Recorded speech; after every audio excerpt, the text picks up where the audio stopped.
Hello and welcome. We are here tonight to talk about the International Shorebird Survey and do a training for the North American region. And we've got some amazing speakers here today. I'm Allie Hazer. I am your moderator. I'm a Manomet biologist in Georgia. And I'm going to pass it over to Lisa to introduce herself next. Hi, I am Lisa Shively. I am the North American coordinator for the International Shorebird Survey, and I can't wait to talk more about what the International Shorebird Survey is. But first, I want to talk about what I do, and I have two main jobs as the coordinator. And the first is to recruit and encourage and help anyone who's interested in participating. We are a participatory shorebird survey, which means that we rely on shorebird enthusiasts across the hemisphere to send us data about the shorebirds that use the sites that are near them. And so my job is to make sure that I answer any questions that anybody has and also recruit. And I realized as we were all talking about what we were doing today is that I forgot a slide. One of the slides that I wanted to create was a slide that says, if you are part of a bird club and you think that there are people in your bird club that are interested in the ISS, I would love to talk to them. I do a lot of presentations across North America that says what ISS is. So if you have a bird club that you think would be interested in hearing from me, please email me. That would be awesome. But the other part of what I do is I develop tools that help the scientists and the partners and the participants themselves access the ISS data. And I'm going to be talking about some of those tools in the presentation today. So that's me. Thank you so much, Lisa. I'm going to pass it over to Abby. Hi, everybody. I'm so excited to be chatting with you this evening. My name is Abby Sterling. I've been working with Manomet since 2018, and I'm a shorebird biologist, and I'm the senior director for our shorebird conservation work in North America. So I love ISS because I jokingly say it's a way that we can make all of our shorebirds count. And I'm really thrilled to share this with everybody and continue the conversation for all the wonderful volunteers that are out there helping us with this really important project. That's so awesome. Yes, every shorebird counts and every survey counts. So thank you all for being here, all of our volunteers. I'd love to introduce Liana. Would you like to introduce yourself, Liana? Hi, everyone. I'm Liana D'Annunzio, and I'm the Manomet Shorebird biologist for Massachusetts. So I use ISS all the time in my research of shorebird migration when it comes through Massachusetts. And I also coordinate the Massachusetts Shorebird Blitz, which is kind of a focused statewide shorebird survey during southbound migration that uses International Shorebird Survey protocol. So I'll won't be talking, but I'll be in the chat answering your questions as much as I can. Excellent. Thank you guys. Thanks everyone for being here. You can meet me and Liana in the chat. We'll be there to help answer some questions and we'll set aside some time at the end. So until then, I'm going to turn this over to Lisa and Abby to take us through this workshop tonight. Wonderful. Thanks so much. Lisa and I are going to be bouncing the talking back and forth. So again, please, if you have any questions, feel free to put those in the chat and we'll bring them up at the end and answer them in the chat as well throughout the program. I just wanted to give a quick overview of where we're headed. As Allie said, we have a lot we're going to try to cover. And so we'll start with the background of the International Shorebird Survey. We're going to talk a little bit about shorebirds. This is not going to be exhaustive shorebird identification, but just some quick high-level tricks and tips, and a really nice overview of some counting strategies. And then we're going to talk about the protocols and procedures, including some of the newer things that have been added to those protocols. So that should be really helpful, even if you're very familiar with International Shorebird Survey. And then we're hoping to have time at the end for questions and discussion. So we'll jump right in and talk a little bit about the background of the International Shorebird Survey. The International Shorebird Survey is a program that Manomet, our organization, hosts. And so we wanted to give a little background too about really who is Manomet Conservation Sciences. And we're a nonprofit organization that was founded in 1969 in Plymouth, Massachusetts as the Manomet Bird Observatory. So this is a really nice overview of our headquarters. It's a really beautiful spot. If anybody's in the area and you haven't been yet, please stop by. It is just an incredible place with bird banding happening and gardens, and it's pretty magic. We have 67 folks working really from across the hemisphere. And we really focus on using science and collaboration to protect birds and habitats and communities. And so there are many buckets that our work falls into. We think about flyways, where these migratory species like shorebirds rely on many different sites. We work at the habitat level, building partnerships with managers. We do a lot of education and outreach, both with shorebirds and land birds and fisheries. We have a Working Lands and Seas program, a really great team of folks that's focused on fisheries in the Gulf of Maine, and then using science to really help us understand what these birds are doing and what they need, so that we can think about some of the really big challenges like climate change. And we're working all over the place. Depending on the time of year, there might be Manomet staff really sprinkled across the whole hemisphere, from the Arctic all the way down to Patagonia, in some of the coolest places and most difficult places to get to, but really focused on building partnerships with communities to help the species that depend on these places, and make sure that we're building a strong network across the hemisphere. And with that, I'm going to turn it over to Lisa, and she's going to give you a little history of the International Shorebird Survey. Okay, so Abby mentioned that Manomet was founded in 1969 as a land bird observatory. So for the first few years, everybody that worked here focused on land birds, but it wasn't long before they decided they wanted to expand. So they hired a young biologist named Brian Harrington and said, go figure out shorebirds. And so he started thinking about migratory shorebirds. So he's interested in the shorebirds that breed in the Arctic and spend the migration season flying all the way through North America, South America, all the way to North America, Central America, all the way to South America. And he knows that it's very difficult to do a lot of field work at the ends of this migration route. It's hard to get to the Arctic. It's hard to get to some of those mangrove swamps off of the coast of Brazil.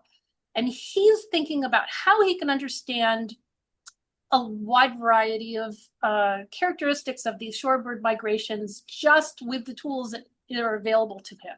And what he decides to do is to take the models, the very successful models of the Christmas bird count and the breeding bird survey that uses participants to gather data on birds.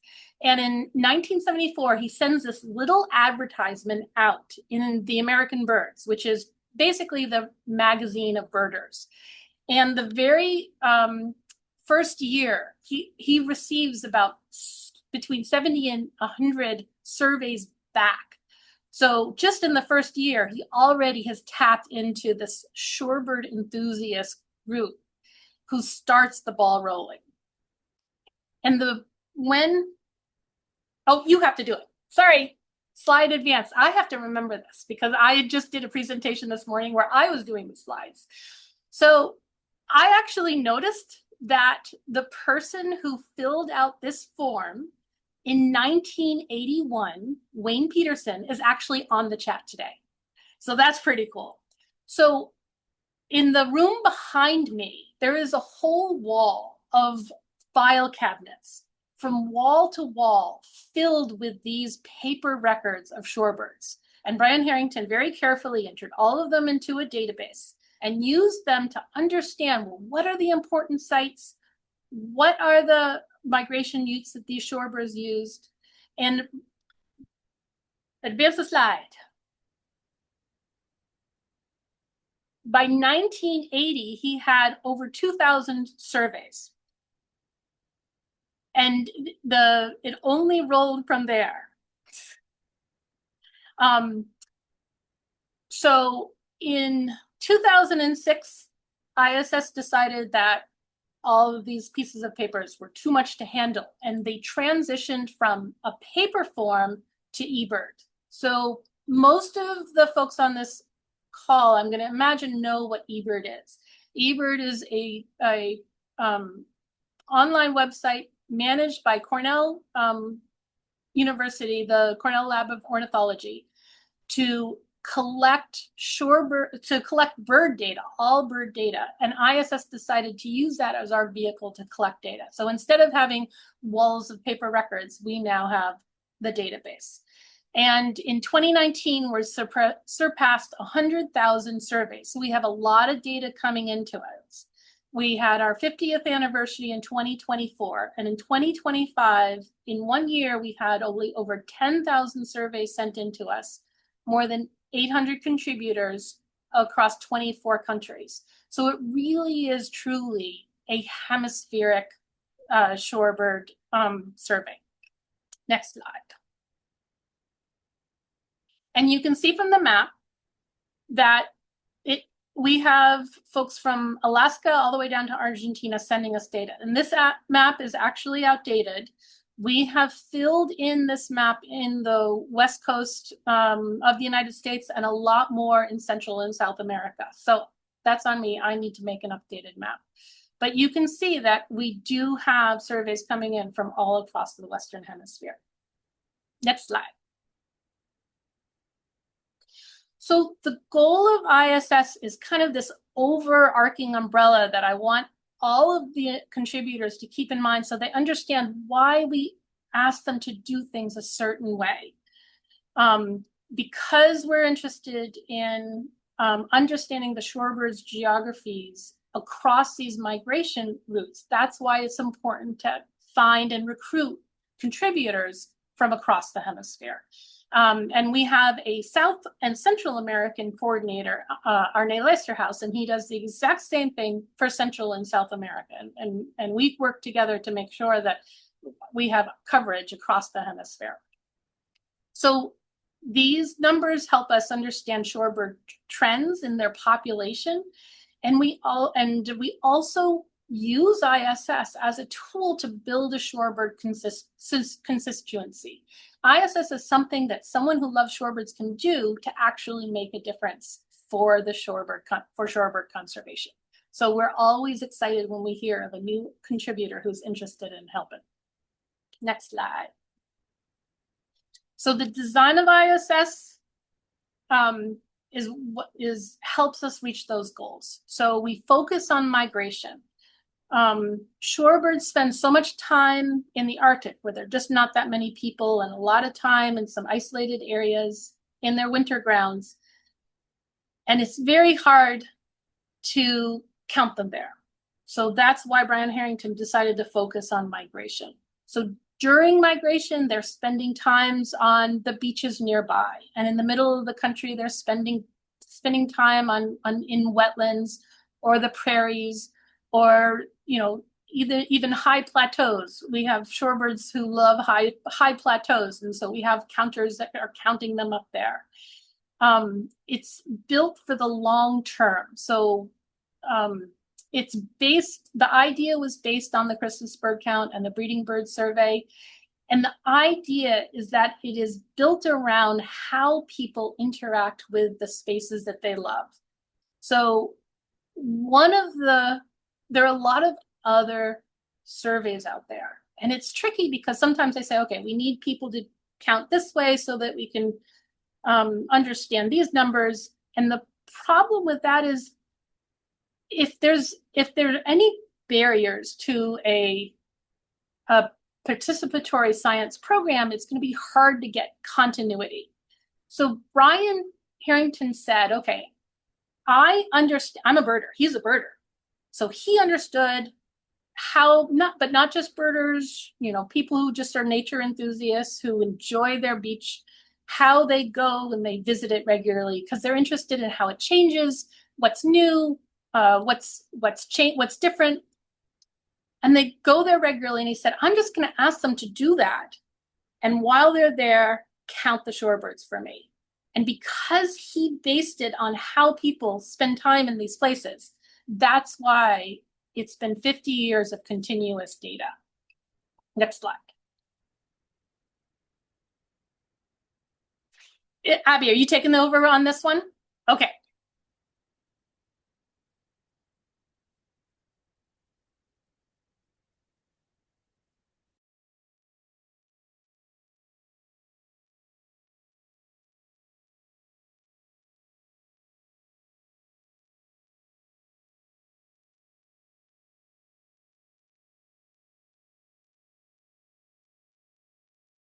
Thanks. We had it set so that we couldn't unmute ourselves, and it was saying, I'm not allowed to unmute. Perfect. Okay. You can hear me now. Yes. Yeah. Great. Well, we just wanted to take it from the history and then share a little bit about how the ISS data is actually applied to making decisions in real time. So we know it's a big ask to have folks out on beaches counting birds, especially, sometimes it's not always perfect conditions, but this information really is being used in real time. And so that's something that's very exciting, I think, about it. There are many different ways that ISS counts are used. In federal state of the birds reports, both in the US and in Canada, it is used for national shorebird action plans. We have hosts of examples of where shorebird data from ISS is being used in those plans.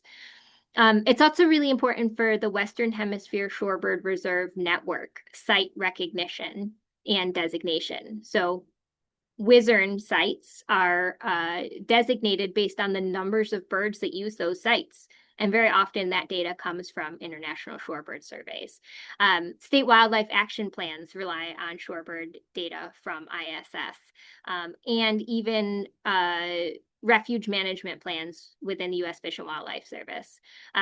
Since it's basically open source data, it can be pulled for academic research. And of course, it is really important for public outreach and education. Anytime you're talking about a place that shorebirds depend on, nothing helps relay that story better than the numbers. And so with this data set that goes all the way back to 1974 in some places, we can get a really incredible glimpse at just how important sites are for shorebirds. One place that it was used that I still think is really exciting was the publication that now Lisa pointed out 7 years ago was 2019, feels like just yesterday, but the 3 billion birds paper. And so it's not just, all of these different management plans, it's also being used for information that is very widely disseminated to the public. So you really don't know how your count is helping share the story of shorebirds in a very big picture way. With that 3 billion birds paper, it was a collaborative effort to really document the decline of North American birds. And it did focus on a variety of different data sources. But this quote here, I think, is just really, really cool. It's a shout out to every single person that's been contributing to ISS. And so they used the International Shorebird Survey data to model population trends for 20 shorebird species. And that analysis showed that we've got approximately a 37% decline of shorebirds. So it was really important. The paper looked at all the different groups of birds, and being able to understand specifically what the whole guild of shorebirds is doing is really critical for all of our work. It's been used in a variety of other places as well. A more recent paper that came out in 2023 looked at fall migration surveys and really tried to understand kind of the long-term population trends to get a more nuanced view of what's happening with shorebird populations, and showed that about 26 out of the 28 shorebird species that were included in this analysis declined between 1980 and 2019. And it looked at the Atlantic coast populations and saw that they were doing quite poorly. But perhaps I think one of the more telling observations and results from this paper was really that many of these declines for these species are accelerating. And you can see here in this figure the list of species that's included. All of the species that are kind of in this gray left-hand side here are declining. And so really we're seeing some very significant declines for long-distance migrating species like red knots and Hudsonian godwits and short-billed dowitchers and even dunlin. And you'll notice the confidence interval here is pretty variable, but again, this is coming from the shorebird surveys, and this analysis really depends on having a long-term data set across many different sites.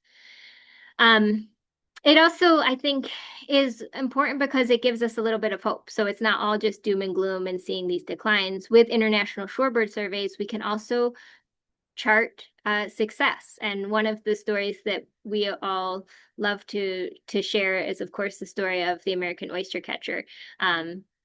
And so because of surveys and a concentrated effort on this one species, we started to see, with a collaboration that happened across the whole Atlantic flyway through the American Oystercatcher Working Group, which was led by Shiloh Schulte.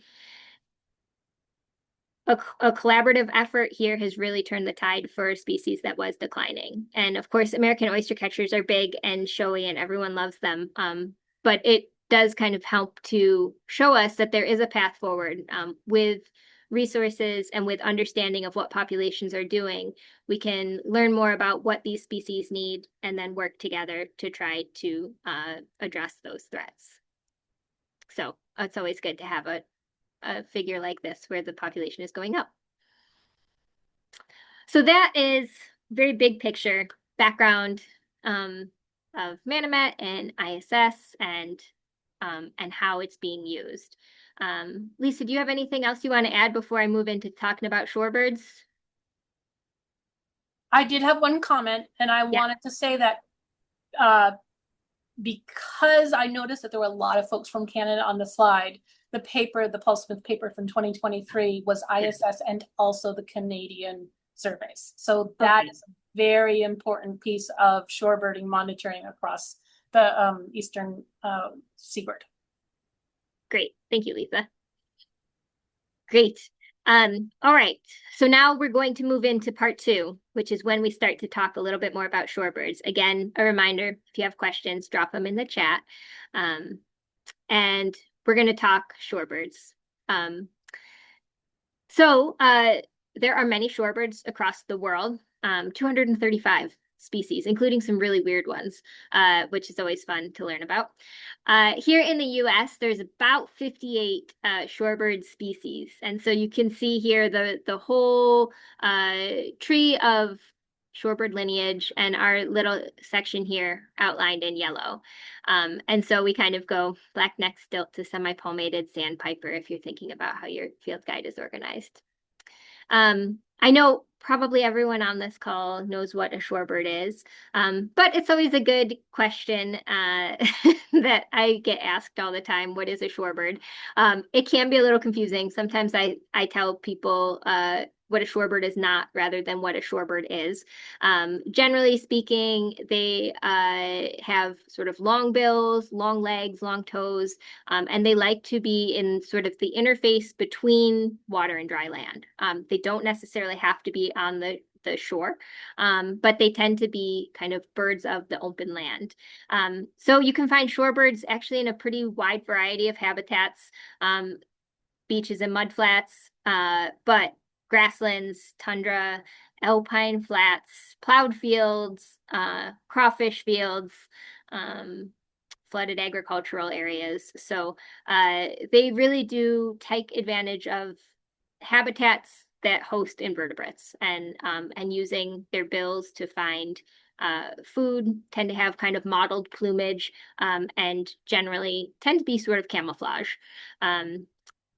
So I think shorebirds get a bad reputation for being hard to identify, but hopefully everybody that's on an International Shorebird Survey training doesn't feel that way. They can be tricky, but I think it's nice that they tend to be out in open areas. So that's the one plug that I always say, is at least they're out where you can see them, generally speaking. Along kind of the North American Atlantic, I think most of this Shorebird ID section is pretty skewed towards Atlantic Shorebird ID. So we left out some other species that, given the range of folks on this call, you may be saying, where's your favorite?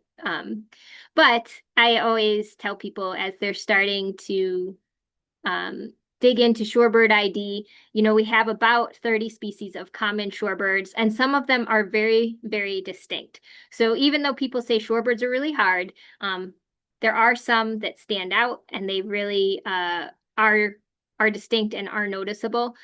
Of course, there's the perpetual problem of shorebirds molting from winter plumage to breeding plumage, or alternate to breeding plumage, as you can see here. So I think that's another reason that shorebirds get a bad rap.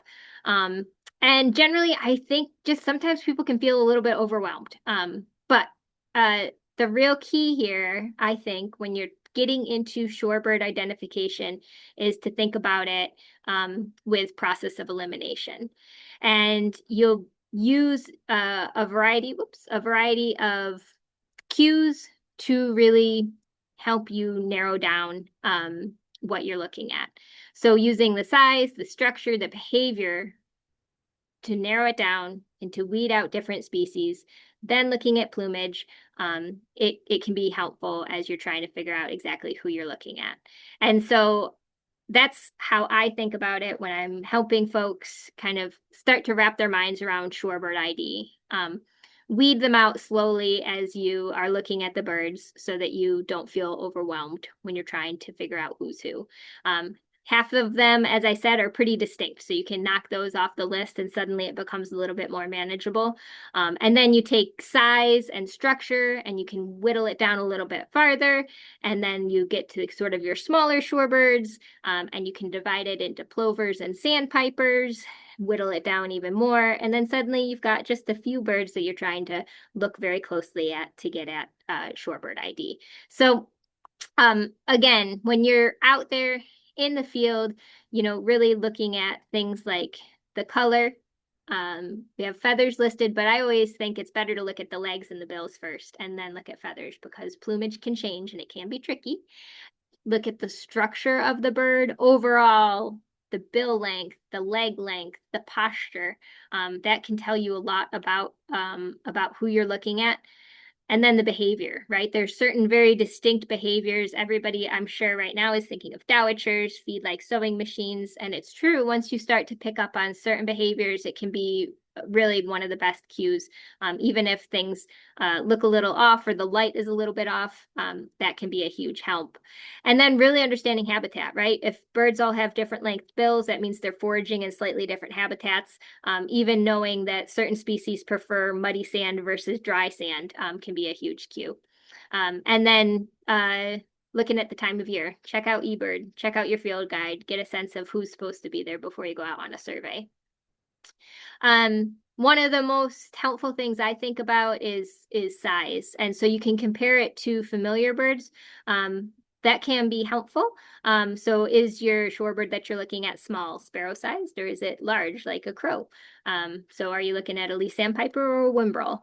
The other thing that can be super helpful is figuring out a reference bird in the flock when you're out on the beach. If you know sanderling, that's a really good medium-sized shorebird. You can compare every other bird to that sanderling and know if it's bigger or smaller than a sanderling, and that can be a good clue. Plumage can be helpful, but it can be tricky.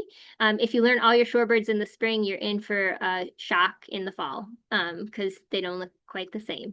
And so obviously plumage is much more drab in the winter, and in the spring before they head to their Arctic nesting grounds, they are flashy and ready to go. The other cool thing that you can look at with plumage is you can actually age many of these species, looking at sort of fresh juvenile feathers that are in the post-breeding season. So I feel like if you see a young sanderling on the beach, they are shockingly beautiful. And once you start to see that, it becomes a really fun way to get a better sense of the story of each bird that you're looking at. Okay, so now we're going to kind of give some tips and tricks for actual identification. So that's sort of the big picture, thinking through strategy and how to approach ID. My very first process of elimination is it a plover or is it a sandpiper? And so plovers tend to be cute, right? I think we can say that. They have big eyes. They tend to have stubby bills because they're visual hunters. So now thinking about behavior and those big eyes and bills, visual hunters, they stand around kind of like a robin looking for something to move and then run and grab it very often. And so that's a behavior that you can start to pay attention to. And so we've just outlined some of the common ones here. I know you guys in the Northeast don't really get Wilson's plovers, but I had to put them in because I love them so much. But we've got killdeer, Wilson's plovers, semi-palmated plovers, and piping plovers.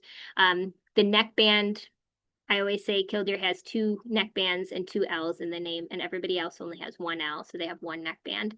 And looking at the color overall, whether the bird is the color of dry sand or wet sand, and then looking at leg color too. Wilson's plovers tend to have a really big chunky bill that's like a cigar shape. They can be a little bit confusing compared to a semi-palmated plover because they're both this dark, rich brown color. And overall, piping plover is really, really light when compared to the others. So that's super quick plovers. And then we do have a few tricky plovers. Black-bellied plovers and American golden plover. Black-bellied plovers are much more common. They tend to be a little bit, the eyebrow on black-bellied plovers is a little less distinct than on golden plovers. If you see a really nice golden plover, they do kind of, even young birds have sort of or especially young birds have kind of a little bit of a golden color to them. The best trick for these two is black armpits on black-bellied plovers. And the call is different. The habitat can be a little bit different. So yeah, much more common to see black-bellied plovers than golden plovers, but always worth checking, especially if you see a plover in a weird habitat. I feel like that's my trick too, is you see it kind of up on the back part of the beach and you're like, what are you doing up there, black-bellied plover? Check out the armpits. Sandpipers, smaller eyes, longer bills, and these guys are tactile feeders, so they're constantly moving. They're like the little wind-up toys. And so we've got some of the more common ones outlined here: the sanderling, dunlin, and stilt sandpiper, with a few tricks and tips for you here to think through. But again, here, plumage can be really tricky. A sanderling that's just about to go to the Arctic is dramatically different than the very white bird that you're very used to seeing all winter on the beaches. So they are really beautiful before they head up. Dunlin, of course, have a very characteristic decurved bill and a black belly when they're ready for the breeding plumage. During the winter, they are tough, kind of a dingy sort of grayish overall, but that curved bill that is a little bit long is very distinct. And then stilt sandpipers, less common. They have a long decurved bill and they've got these long yellow legs. To me, they kind of look like a combination of a yellow legs and a dunlin mixed together, but that's probably not the best. They also tend to have these really nice little rusty colored cheek patches. When we're thinking about smaller sandpipers, they get lumped into a broad category called peeps sometimes. And so especially if you're at a distance or the light isn't good, it may be very, very difficult to tell some of these birds apart. White-rumped sandpipers, at least in Georgia, tend to be much less common, but they have very long primaries that project out over the tail. So they kind of look like to me, they always look like a semi that's been stretched out. Semi-palmated sandpipers and western sandpipers are very nearly the same size. The bills on semi-palmated sandpipers tend to be a little bit shorter and westerns tend to be a little bit longer, but there can be a little bit of overlap based on the sex of the bird. So that can be a challenge. And then least sandpipers are the smallest sandpipers. They have yellow legs if the light is good, and they're kind of an overall brown color. So even though they're lumped in here, I think they do kind of stand out once you get used to trying to sort out your peeps. So leasts can be a little bit more distinctive. So again, you want to look at the leg color, the bill shape, plumage, and posture, and even habitat a little bit. Like leasts tend to hang out in some pretty distinct areas on certain beaches, kind of muddy sand. Oh, there's a white rump sandpiper with indeed a white rump. So again, here, when you're in doubt, use peep when you're doing your counts. Then you've got some of the shorebirds that are really distinct. Reddy turnstones, super beautiful, spotted sandpiper, short-billed dowitchers, and red knots. We're not going to get super into all of the ID characteristics here just so that we really can get through everything. It can be a little bit confusing sometimes if you're looking quickly at a big flock of birds. Dowitchers and red knots in spring are both kind of a rusty color, but of course dowitchers have a much longer bill, and they've got a very distinct little wedge of white on their back when they fly. Some of the long-billed sandpipers here, Hudsonian godwits and marbled godwits. The bill of the marbled godwit is a lot longer and kind of a pink color, and overall they're very different sizes if you see them near each other. Wimbrel have a decurved bill, and then Willet is in stature about the same, but they have a very straight, stout sort of bill. And then maybe one of the last tricky pairs here is, of course, yellow legs, lesser yellow legs and greater yellow legs. There is a size difference, but it can be tough when there's just one yellow legs to figure out if you're looking at a greater or a lesser, and some behavioral differences too. One of the best tricks is the call. So lesser yellow legs, everything is lesser about it. 1 to 2 notes, greater yellow legs, 3 to 4 call notes. And then you also want to look at the bill to head ratio.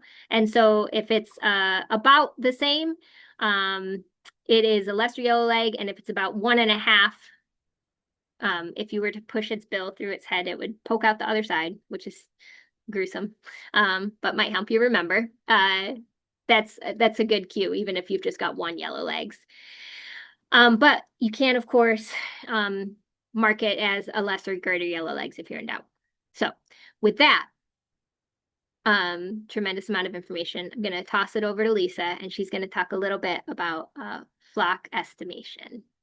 Okay, great. Thank you. That was awesome. I always enjoy looking at the differences in the winter and the summer plumage at the same time. Okay, next slide. So this is for all the people that have an ISS site where it's set up so that you're walking down the trail or you're walking down the beach and you don't quite see the shorebirds until you turn that corner. And then you turn that corner and you see that for whatever reason, maybe a front went through, maybe there was a little bit of weather, maybe the winds were just perfect. All of a sudden you have so many shorebirds at your ISS site and you go into this little panic because, oh my gosh, I have to count them all. What if I don't do it right? What about if I underestimate it? Take a deep breath. We all have been there.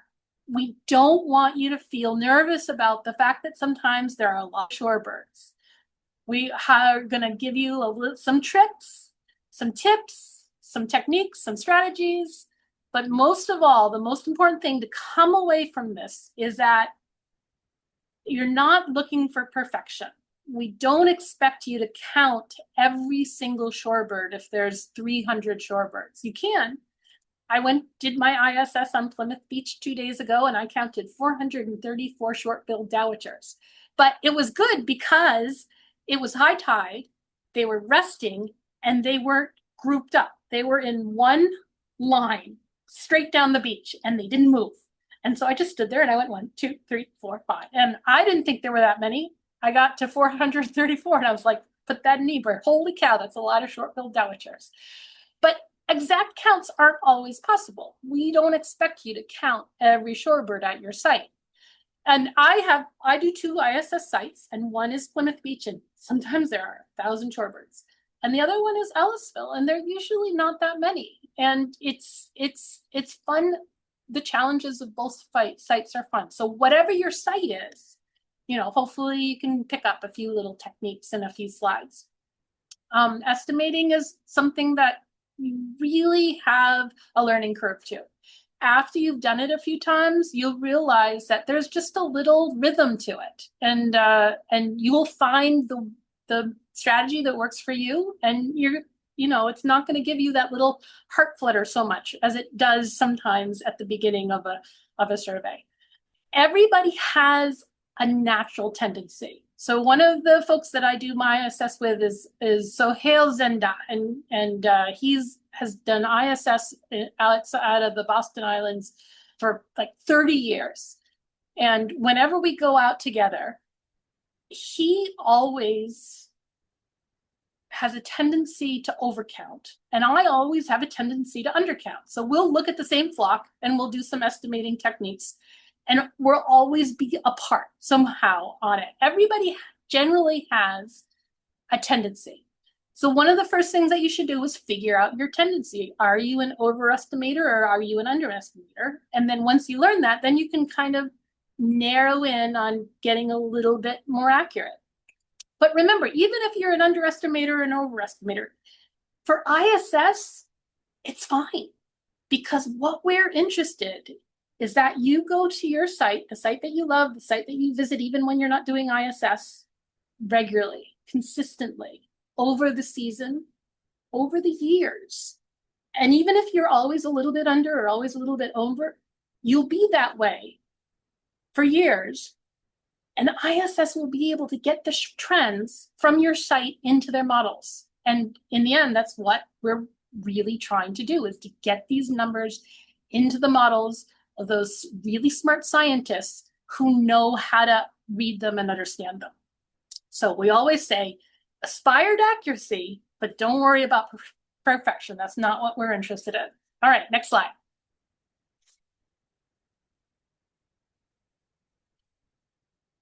So you walk around that corner and all of a sudden, and you're expecting kind of a calm ISS day. You don't think there's going to be a lot. And all of a sudden you see there are 1,000 birds sitting on your beach.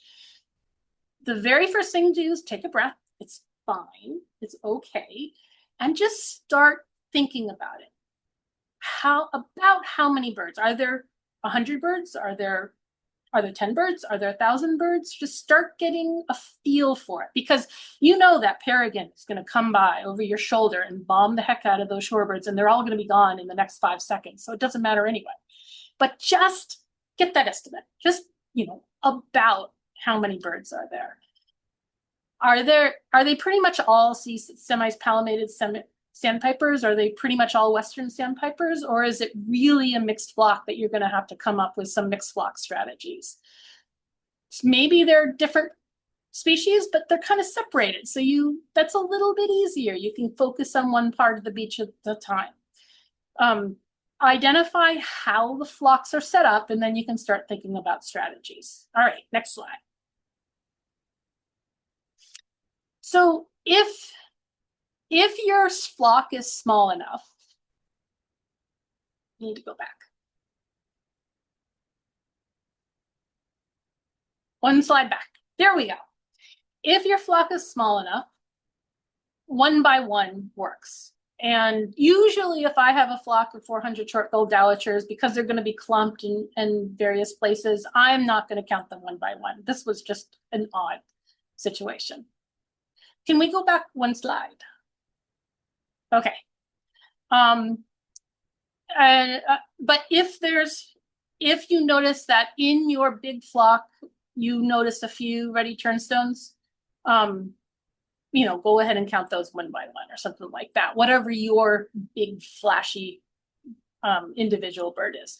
And a lot of this technique, we looked at the Cornell Lab of Ornithology class for flock estimation. And one of the first things that they say is count the birds that have the most first, because I don't know, I guess that's how you should do things, always tackle the hardest job first.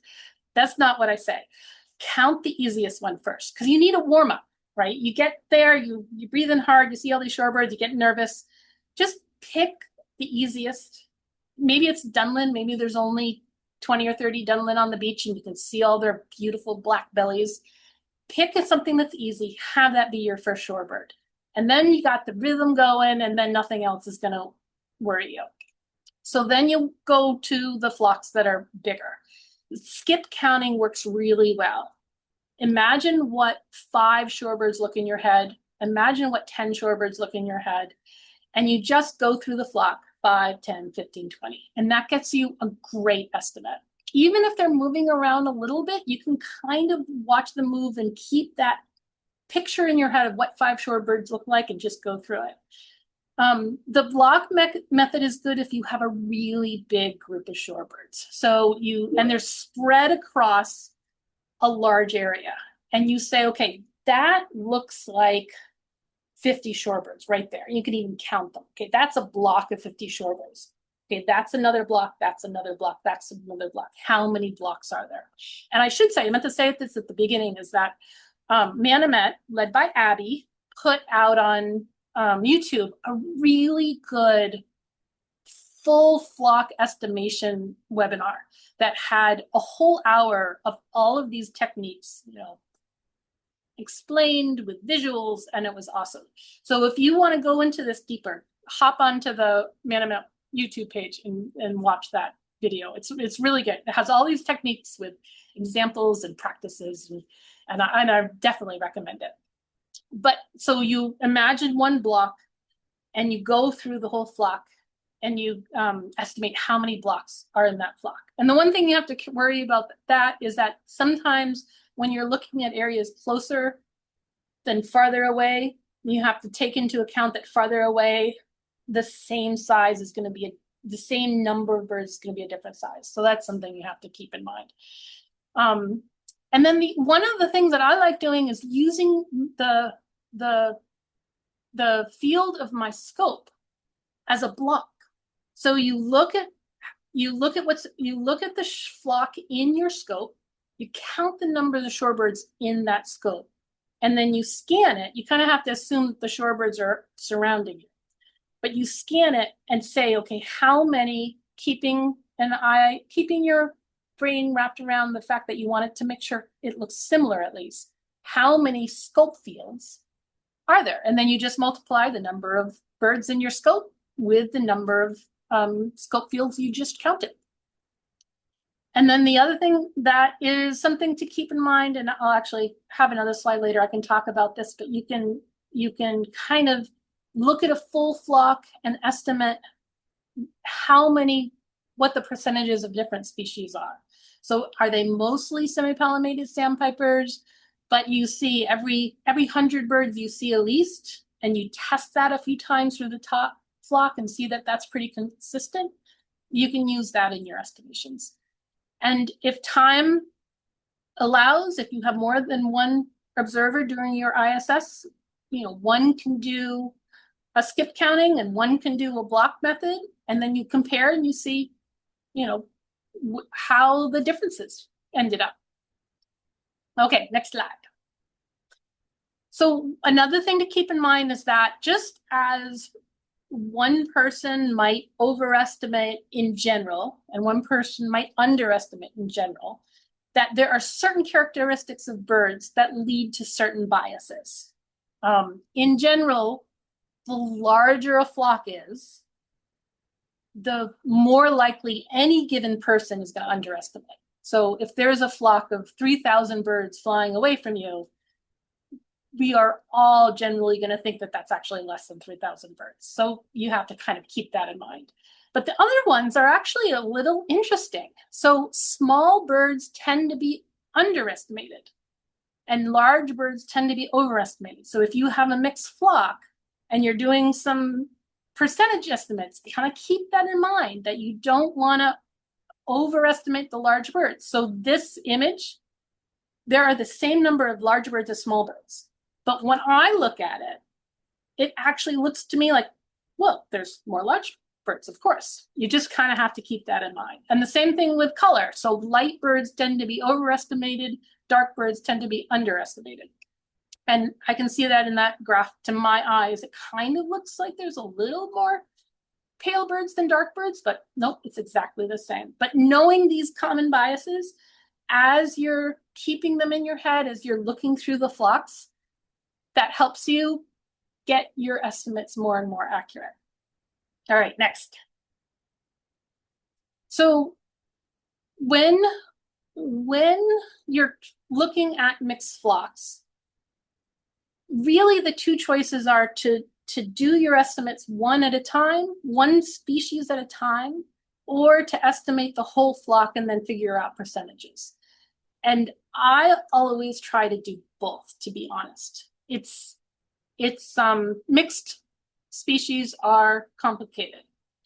And if you happen to have a large mixed species at your ISS site, it's really a good idea to do both techniques. And that's assuming that the peregrine doesn't come by, but pick whichever one you're more comfortable, do that, then the peregrine comes, and then at least you have a number.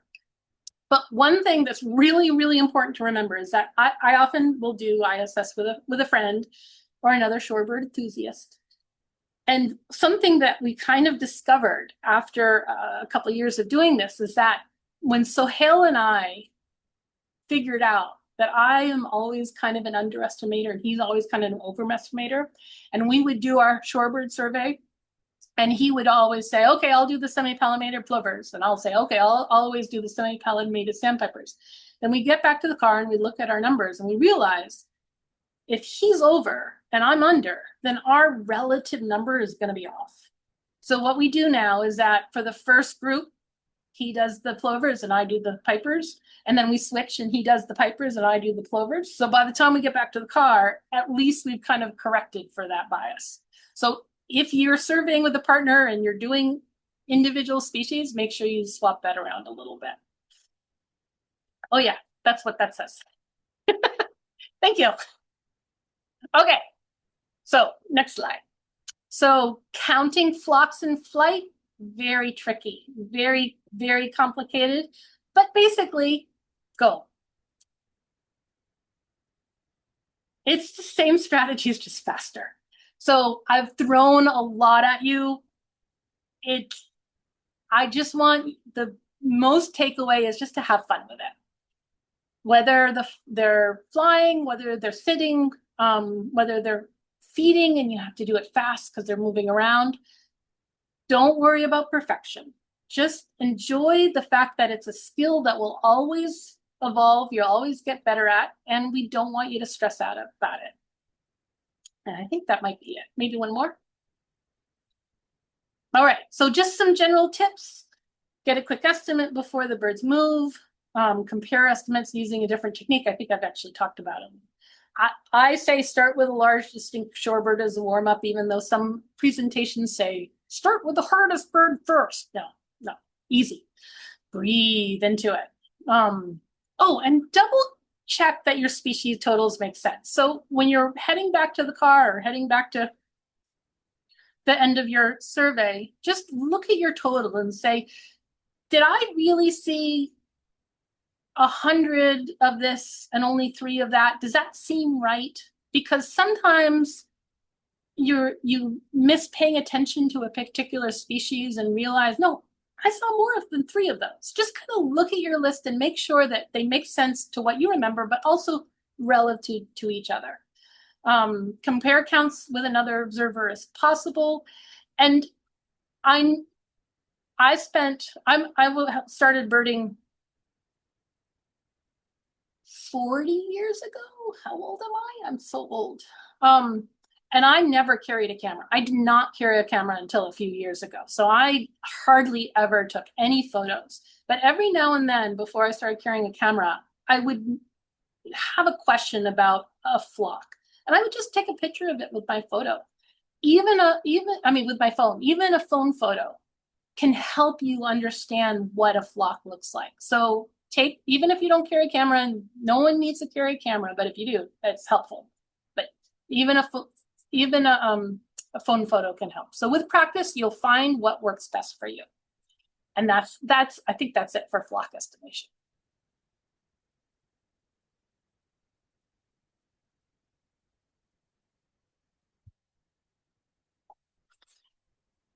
How are we on time? I need to know if I need to. We're doing pretty well. We're at 6:30, so I think we're doing great. We've got about a half an hour to talk about protocols and procedures. I think that's we'll be golden. Awesome. If it goes a little short, then we'll have some good time for questions and discussion. And if folks have questions and want to stay on a little bit longer, at least a few of us, I think, would be able to do that. So I'd say go for it, Lisa. That was awesome. Thanks so much. Nice. Okay. So the next, we're just talking about nuts and bolts. It's not super sexy. It's just how you get stuff done.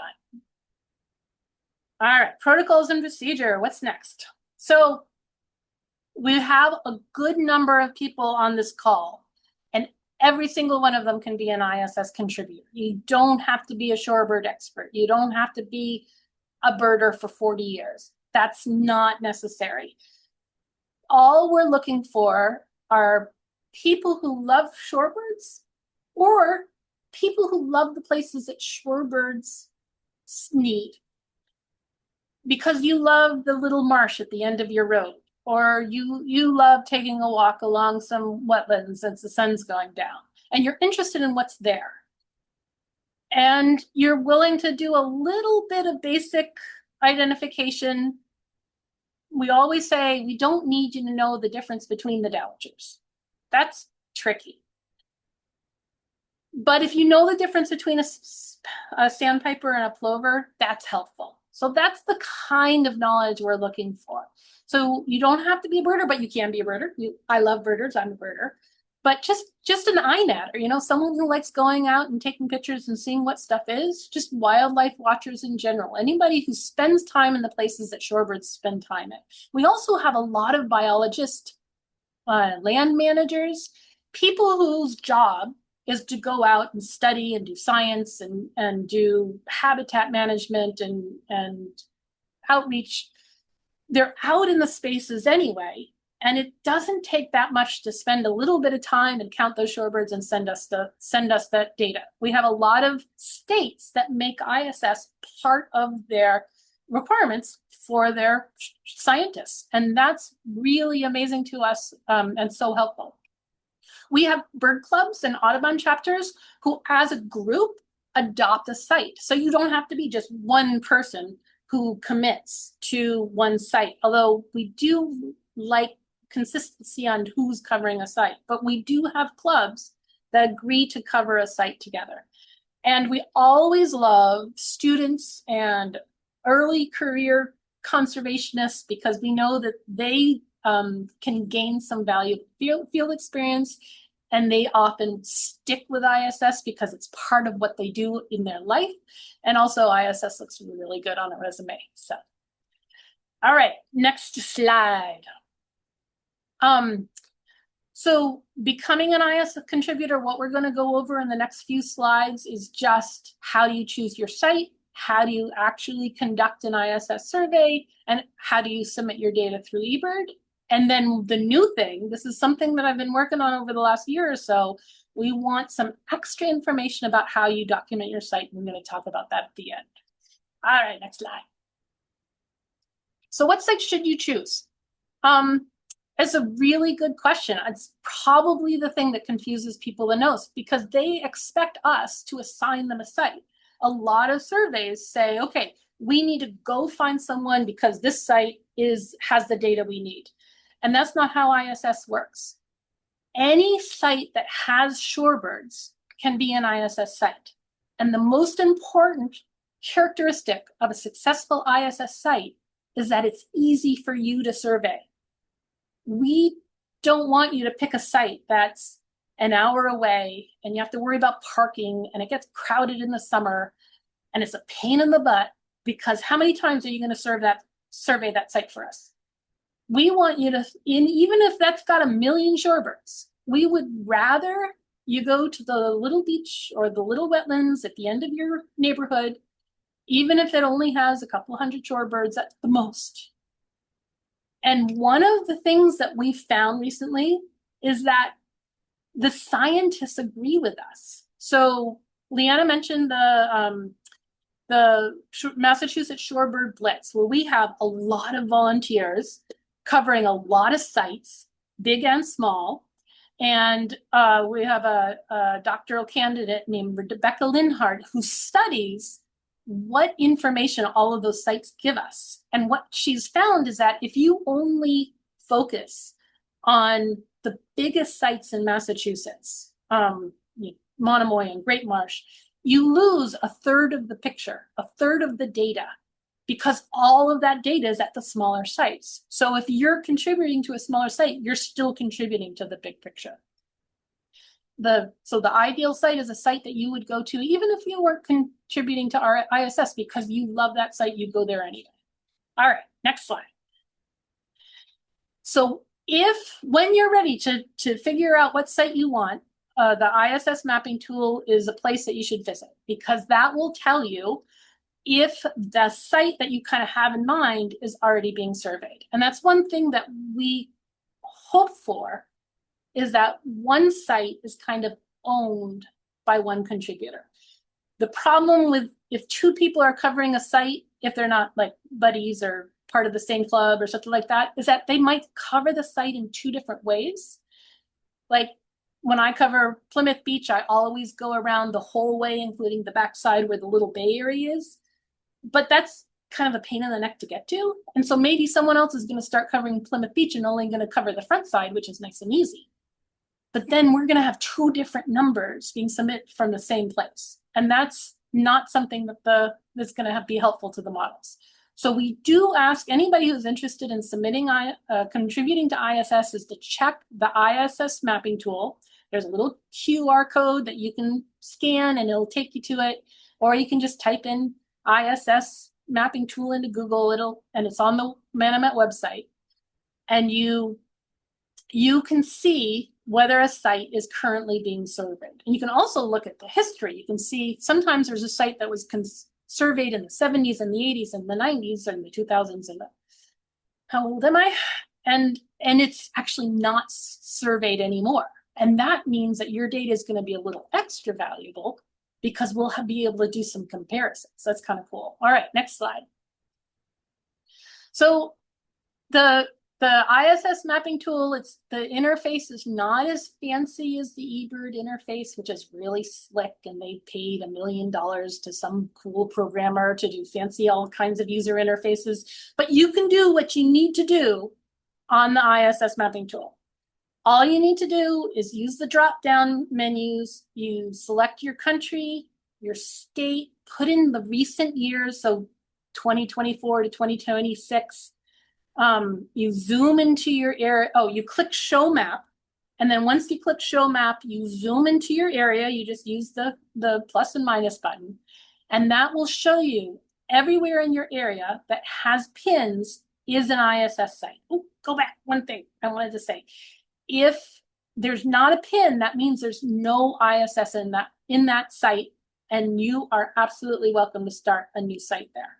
So that means a new site for the database. Okay, now, next. When you click on a pin, you get a pop-up. Now that's slick. And in that pop-up, it tells you what are the range of dates that ISS site was covered and what species were seen there. And when you click on that species, you see a list of all of the surveys that were done that had that species on it at that site. And on the right side of that box window is the word checklist. And if you click on checklist, it opens up the actual eBird checklist that was submitted for that site, for that survey. And so that you can see original survey conditions, and we'll talk about those later. You can see observer comments. Maybe the person who's doing ISS is actually a buddy of yours, and you can see if they're still doing it, or if they want to do it together, or if they're part of a bird club.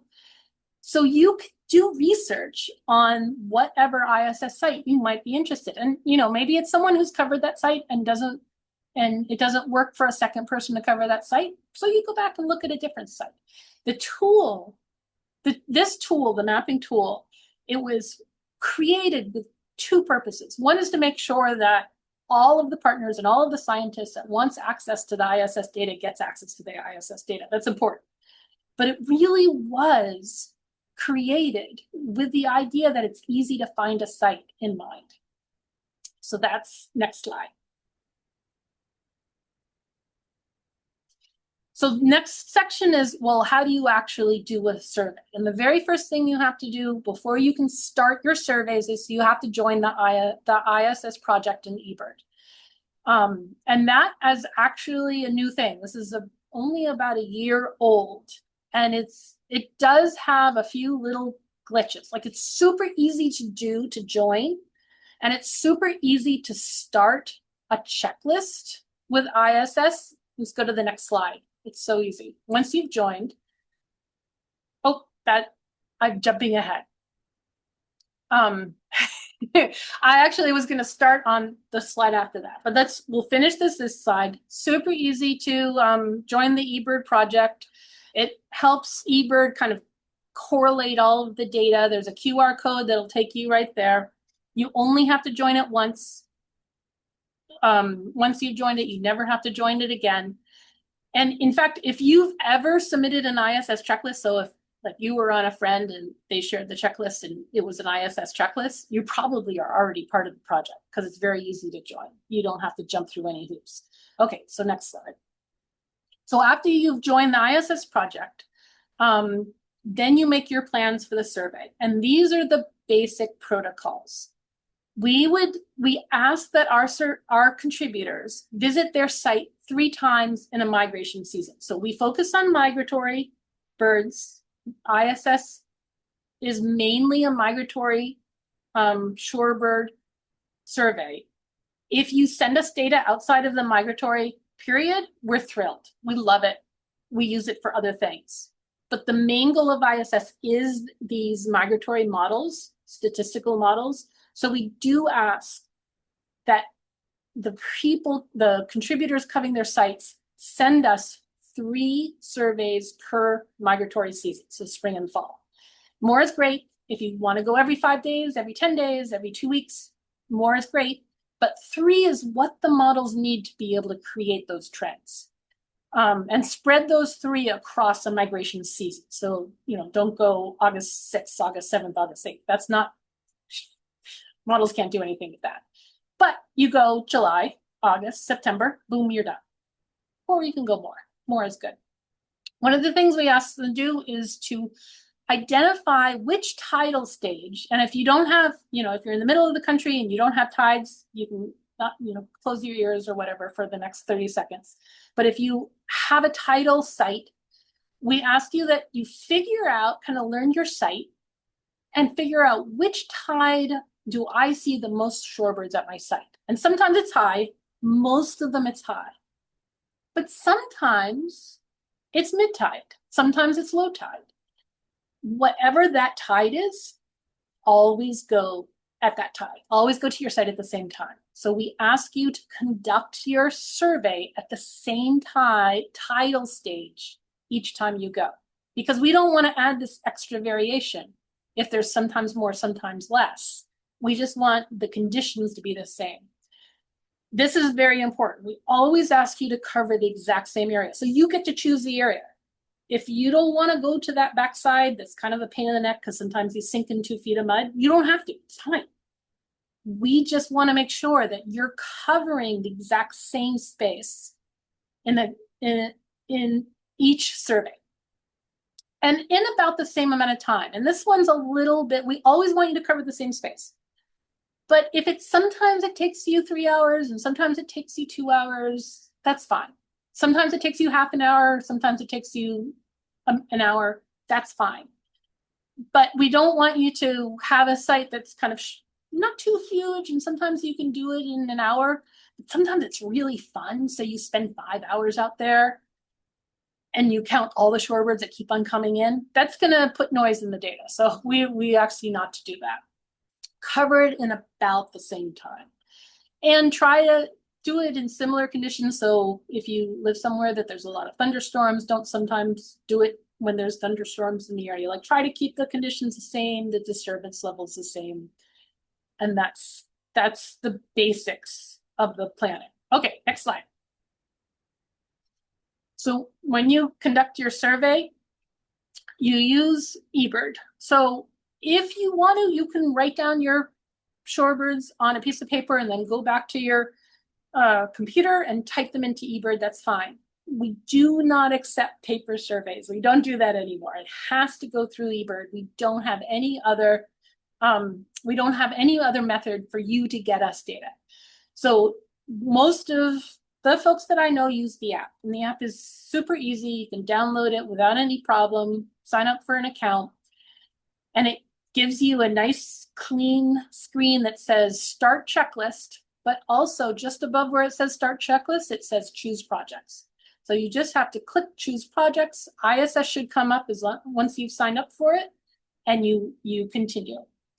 And I didn't go too much into the eBird screens, because there's a whole bunch of how-tos on Cornell, and we wanted to focus on the unique ISS things. But it's very easy to put the numbers in of your shorebirds. You close out your survey at the end of it. You can count. You do have to count all shorebirds. And if you forget to choose the ISS project, you can add it later, no problem. We absolutely would like you to count all of your shorebirds in your area. And it's completely up to you whether you count all the other birds too. Some people do, some people don't. We love eBird. They support ISS. We think they're doing great stuff. We always encourage our contributors to count all the birds, because all that data goes into eBird and they do all kinds of cool science with it, but you don't have to. And a checklist will come into the ISS database, whether it is a complete checklist, which means you count all the birds, or it's an incomplete checklist, which means you only counted the shorebirds. Absolutely fine. So while you're on your survey, you do your flock estimation skills. You count the flocks to the best you can. You identify the shorebirds to the best you can. If you need to use a SPA, which is just the way that we say you're not quite sure what the species is, it could be a peat SPA, it could be a yellow leg SPA, it could be a dowitcher SPA, that's fine. But nothing wrong with being conservative with identification. And then once you finish your survey, you'll have another step. So next slide. And this is also something new. This is a couple of years old, something that eBird implemented and actually used us as their test case. So because ISS is such an important part of the shorebird science, and they knew that we use eBird as the method that we gather our data, they came to us and said, we're interested in implementing some additional characteristics that we collect, and we want to use you as the guinea pig. So other systems, other surveys have implemented it since then, but we were the first. And so for each survey that you do, you can fill out wind, tidal stage, precipitation very easily. And I know things change over surveys, so you just do it the best you can, the most accurate for the most survey. And the only tricky one is surveyed area. And so we get a lot of questions about that. And all that means is, did something happen to keep you from surveying your normal area? If you normally go to the end of this road and then you take a path here and then you walk here a little bit, but there was a bridge down and you couldn't actually do the last bit, then you kind of estimate, well, how much didn't I do?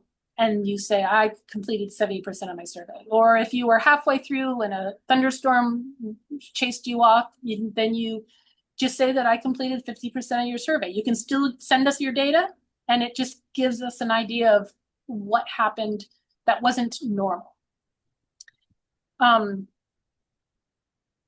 So this can also be filled in afterwards on a computer.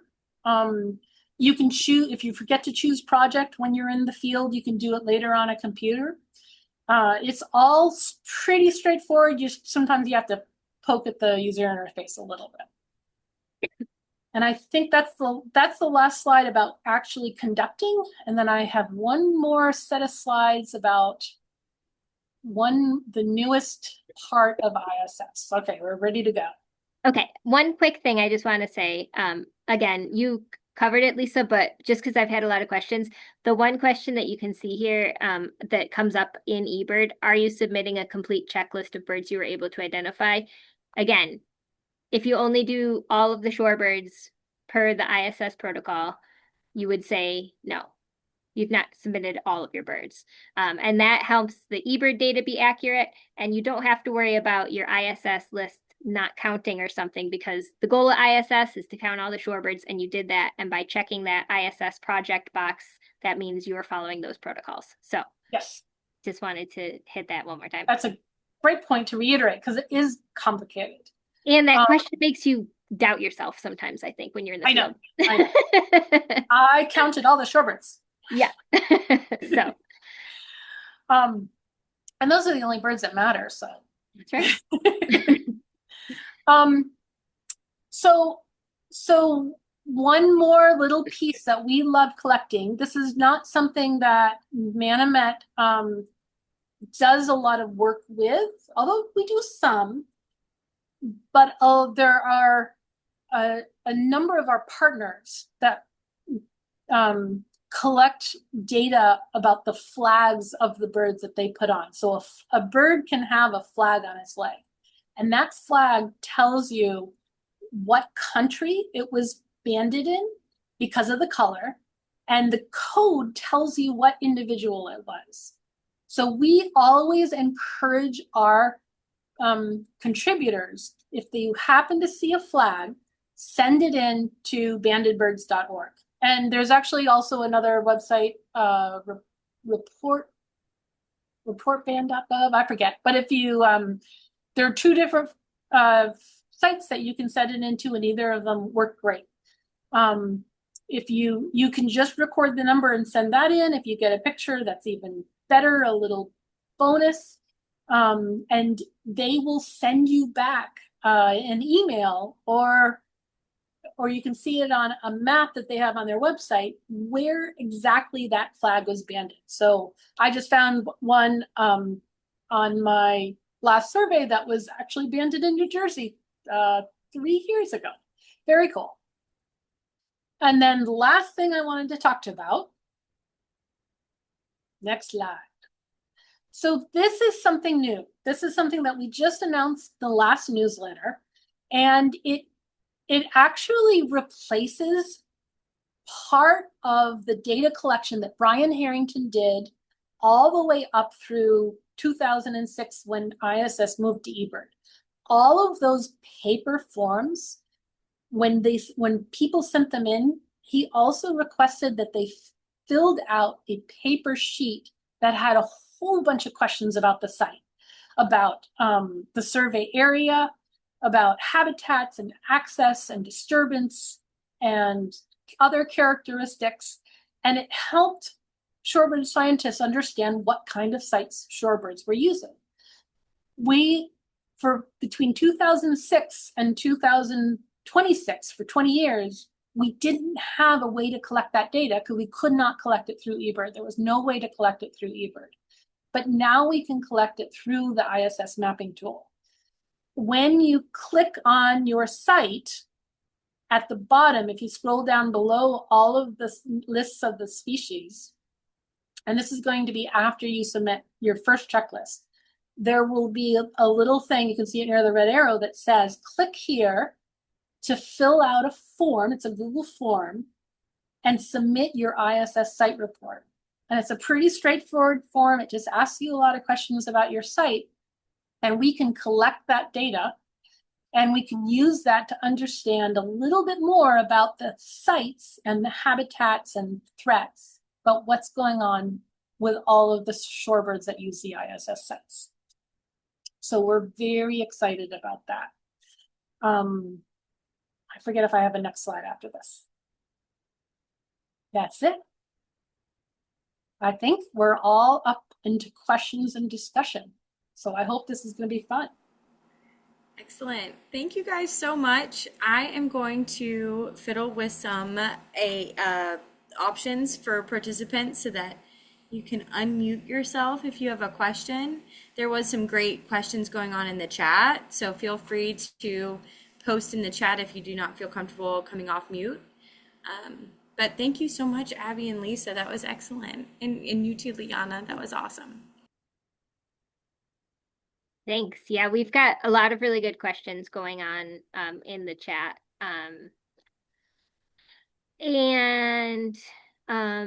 Lisa, maybe I'm going to ask you one, if that's okay. Of course. While others may jump off mute, but this is a good one. Someone has said, Frank said, in the past, I used to simply share my surveys with ISS. Does that still work, or do I have to use a computer and somehow share my lists with this project? It's the procedure is no longer to share a checklist in terms of like if I bird with a friend and I share the checklist with an account, because there's not really an ISS account anymore. But it is super easy to go to the website and join the ISS project. And you can just Google ISS eBird project and it'll come up. All you have to do is click a button. That's it, nothing else. And at that point, it will give you the option to select the project before you start the checklist. And then that's all you have to do. So one button you click once and only once.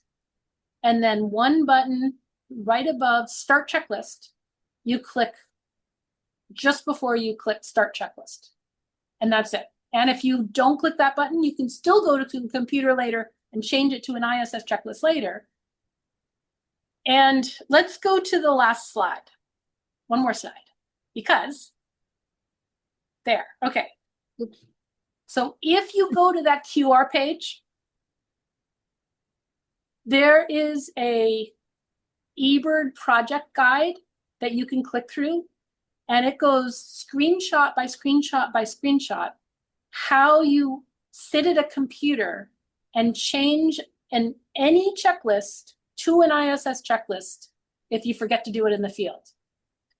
So that is not that hard to do. It's just an extra step. But if you do it in the field, it's just one button. It's just click one button and that's it. Does that make sense? Yeah. I will say I added the data entry protocol link to the chat, which does answer a lot of these questions, and it has nice little screenshots. So that might be helpful for some people to answer their questions. Another question that we're getting in a couple different iterations is how often would you like folks to fill out that site information? Some sites are really dynamic, they change a lot. Do they need to fill out the site information sheet every survey, every year? Is there a cycle for that? The idea is that it does, we do ask folks to fill it out again if there are really significant changes. Like if a certain type of habitat just completely goes away. So if your site is part sandy beach and part mud, part salt marsh, but for some reason the salt marsh gets blocked off or something like that, and it really is no longer a salt marsh, that's the kind of thing that we would ask you to fill out a new form for. But it really would be something that dramatic. It wouldn't be something that doesn't change the fundamental characteristic of the site. But actually, honestly, if you want to fill it out a lot, you can fill it out a lot. They'll all go into the database. The most recent one will be the one that shows up on the ISS mapping tool, I actually forgot to mention that, but when you fill out a site form, a link appears at the top of the little pop-up window. So you can look at any site and see if it has an ISS site form. And if it does, you can click through and you can see all the characteristics of that site. So whichever one you put in last, even if you decide that you want to put one in every year because you do have a dynamic site, it'll be the last one that shows up on that site form. That's cool that it's on the mapping tool. That's really exciting. It is. Great. Ellie or Leanna, are there other questions that you want to call out specifically? Those ones just popped out to me, but I see a question if there's a way to share the slide deck. Just a reminder, this is being recorded, so we will have the presentation uploaded to the Manamit YouTube page once it's ready, so you can look out for the full presentation there. Also, I'll send out an email CCing all of us so we can work with you one-on-one as well if there are some issues or circumstances that you'd like to talk through. I think there's some great ones about, you know, a lot of people in our area, we ask like, you know, can they do a site if somebody else is doing a site? I feel like that's a great question. Yep. and if the same people need to do the surveys repeatedly, right? That's another one kind of along those lines. Mm-hmm. We generally don't encourage two different people to do a site unless they talk to each other. So if you happen to know someone who's doing a site and you can have a conversation and say, how do you cover this site? Then it's fine. If they agree to cover the site in the same way, it's absolutely fine for two different people to cover a site. The only thing we want to avoid is two people covering one site in two different ways. And that's possible if there are two people covering a site. But if you take a look at the mapping tool and you notice that someone hasn't covered the site for the last couple of years, we would consider that site not covered, and you absolutely could cover that site. And we recognize that if there's not any communication, then that could be a break in the data, a slightly different way of two different people covering the same site. But now, if the first person has filled out that ISS site report, you can look at it and say, oh, so they walked this way and they covered this, and they walked this way and covered this, but they didn't cover that. Okay, I'm going to do it the same way so the data stays consistent and is more valuable. That's one of the main reasons for the ISS site form. Does that make sense? Yeah, I'm so excited about that. Also, feel free to reach out to us locally. We can help you figure out who's got their teams together.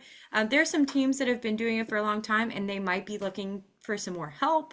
So yeah, please feel free to use us as ways to kind of network and figure out where we can maybe find a good spot for you on a team if you're. And I love getting questions about ISS. Send me emails. And if you have a bird club and you're interested in learning more about ISS, I'm happy to do, you know, it's very similar to this, but I go into the data and I look at what ISS has been conducted in your area, and I look at sites that maybe are important shorebird sites that don't have anybody covering them, and we talk about those. So we definitely try to, when we're doing those kind of presentations, we definitely try to gear it towards the particular area that we're talking to. Yeah, I'd say if you're at all interested in joining ISS and you have any questions about whether a site's available or who's doing it, just reach out to us, and really any of us, because the Shorebird network is a pretty tight-knit group. And even if there's not a Manomet person in your geography, we probably could do some sleuthing to figure out how to get you connected. 100%. And we might even be able to go out in the field with some of you to help you along the way, get kind of comfortable with these protocols. I'm doing one last sweep of the chat before we start wrapping up, and I'll stop the recording soon. I think when we are referring to the protocol, when y'all read the protocol, there are different options for how often to go out, when to go out. And there's no real peak days, but there's windows that are very important, or another design, which is the other option where you go out a different frequency than that. So we will provide those protocols in a follow-up email. But in the meantime, feel free to check out the chat or head over to the Manomet website, and we can definitely help you get looped in. So is there any other questions? I see some that say edit a completed site report. Can you edit a completed site report, Lisa? You can't edit it, but you could submit a new one, and then the new one would replace the old one. But there's not an editing tool. Awesome. Sweet. One last final push through the chat really quick. Sweet. Okay. If we did not get to your question, we super value you and your questions. So please contact us or reply to the email that'll be coming out after this, and let's work together. Thank you so much for everyone for coming here. A quick little round of applause for Abby and Lisa and Liana for being awesome and putting on something like this.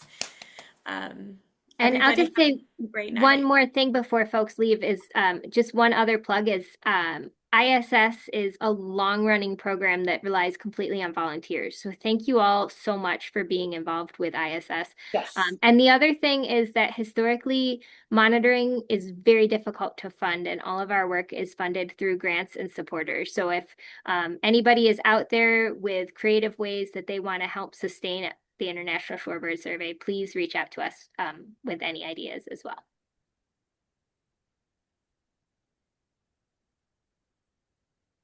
All right. I'm Hi, loving Barb. these reactions. Thanks, everybody. We're really proud to work for Manomet and get to work with you guys. Thank you Yes. so much. We'll talk to you Thanks, soon. everyone. I love what I do. I love talking to people about it. Thank you very much for everybody who submits an ISS checklist. We love you. We do. I'm going to stop the recording. Okay. Bye, guys.